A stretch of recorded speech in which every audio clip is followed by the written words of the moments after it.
Two things that never change, death and taxes. And we're only going to deal with one of those today on Bible Walkthrough with Jesus in Mark chapter 12. Should we or should we not pay taxes? Is this an American issue, a biblical issue, a Jesus issue? Welcome to Bible Walkthrough.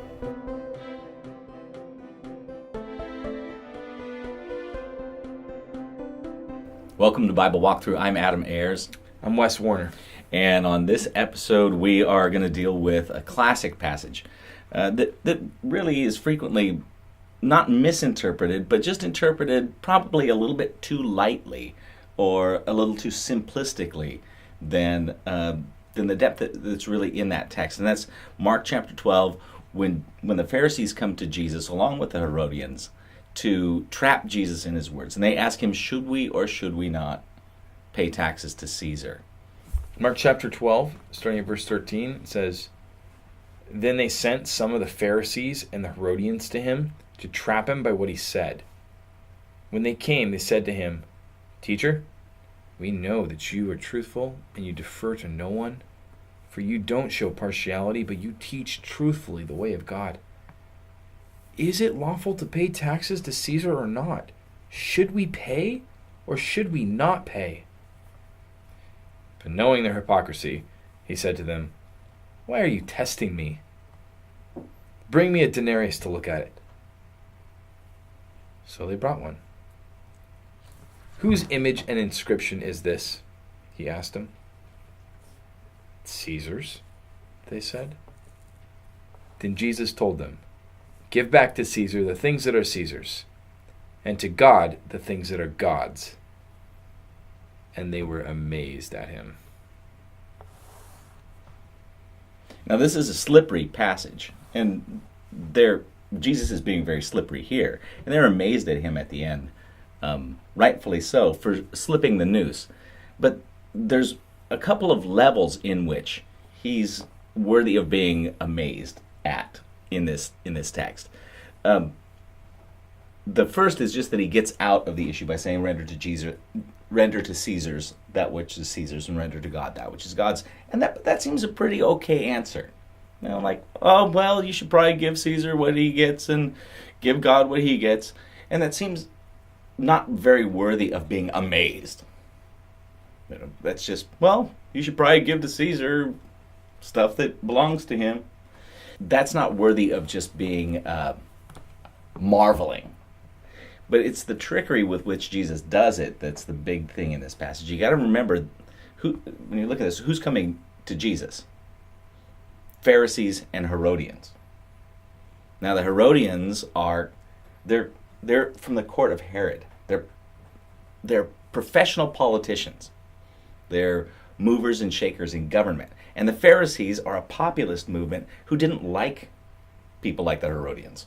So this is, roughly like a right-wing extremist reactionary group hanging out with a liberal establishment group. And they're both coming together to ask Jesus one question, because they both want to hang Jesus on this question. Mm-hmm. And they're pulling typical court politics. They're flattering Jesus up. And that's one of the oily, nasty parts of this passage. They oil Jesus up saying, now we know that you're not a people pleaser. We know that you tell the truth, not like, which is the opposite of what they're doing. Mm-hmm. They're buttering Jesus up, playing court politics to get him in a position where they can ask him a question that's reductionistic and puts him on a teeter-totter that he has to answer yes or no. Mm-hmm. And it's that logical fallacy of the yes or no. And you'll hear reporters do this all the time to politicians. Should we or shouldn't we? Let's just drop it down to yes or no. Because if you're only allowed yes or no, you're going to hang yourself either way. Mm-hmm. So they want to reduce this down, and they try to force Jesus' hand in the crowds by saying, "Now we know that you tell the truth. You're not a people pleaser. You're not gonna be concerned with anything other than what God wants. You're not going to care about your own neck. You're just going to tell the truth, right?" So they're putting Jesus in a position where he has to answer them, and they're playing like they really want a sincere answer. Should we pay these taxes or shouldn't we? And they're trying to get him on the question of, is it lawful? Now, you got to remember, in ancient Judea at this time, There's more than one law at play. There's Jewish law, according to Torah and Hebrew Bible, and there's Roman law. So they're saying, is it lawful? Is it right? Is really what they're saying. Is it right for us to do this? We don't know. So should we or shouldn't we? And if Jesus answers you should, obviously, then the Pharisees are right there to go, oh, you're a betrayer of our nation. You don't care about the Mosaic law. Stone him, people. And if he says you shouldn't, the Herodians are right there because Herod's family was tight with the Romans. The Herodians are right there to go, this man is an enemy of Caesar's. So they're trapped. They're just waiting. Both sides are waiting. And they're acting like they're friends, but they're just both waiting with, public issue swords for the soundbite. So when Jesus responds, give me a denarius, that's a day's wages. He says, what's on this? And they, whose inscription and whose image?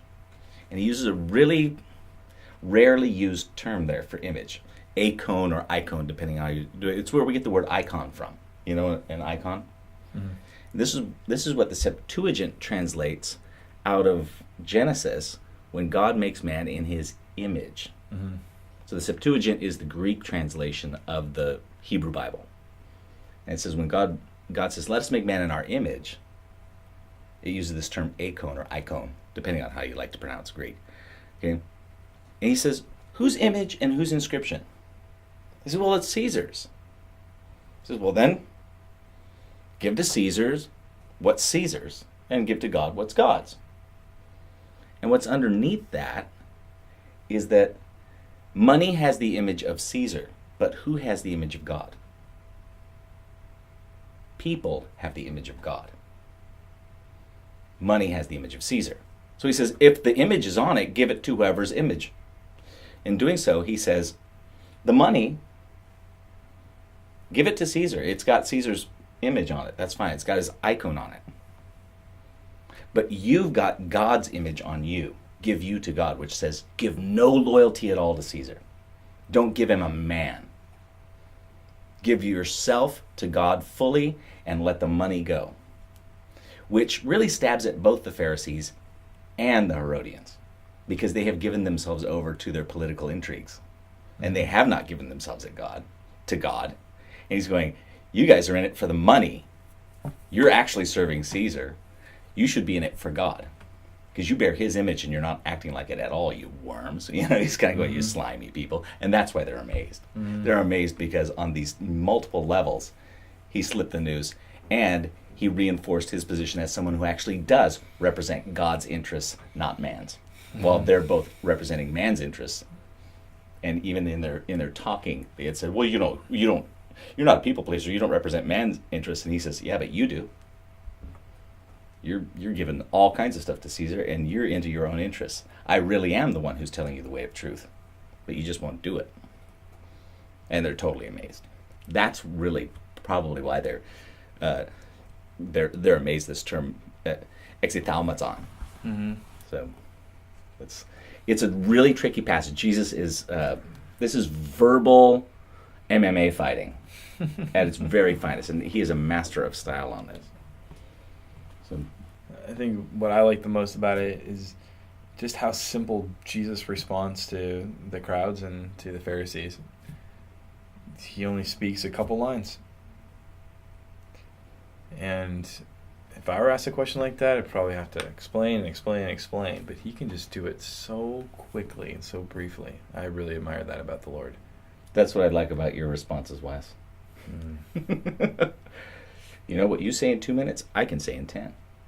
That's what I get from Jesus. I want to be like that. I don't think I can do that yet, but that's one thing I like about this passage. It really shows that quality. Yeah. Simplicity. The simplicity of it. But the thoroughness of the answer, and then the jujitsu martial arts of it all. He's karate chopping everyone at the same time. That's great. Yeah. Makes me so happy. It's like his comment about rendering, don't throw your pearls before swine. Check out the Bible walkthrough episode on that. Matthew 7:6. So simply put, give to Caesar the things that he deserves. Give to God the things that he deserves. Stop all this. And the layers you can just peel back and go deeper on. I love it. It's great. Yeah. Beautiful stuff. Well, hope that opens up this passage and lets you walk through it. Watch out for the knives. There's lots of landmines here. So we will see you next text and next time on Bible Walkthrough.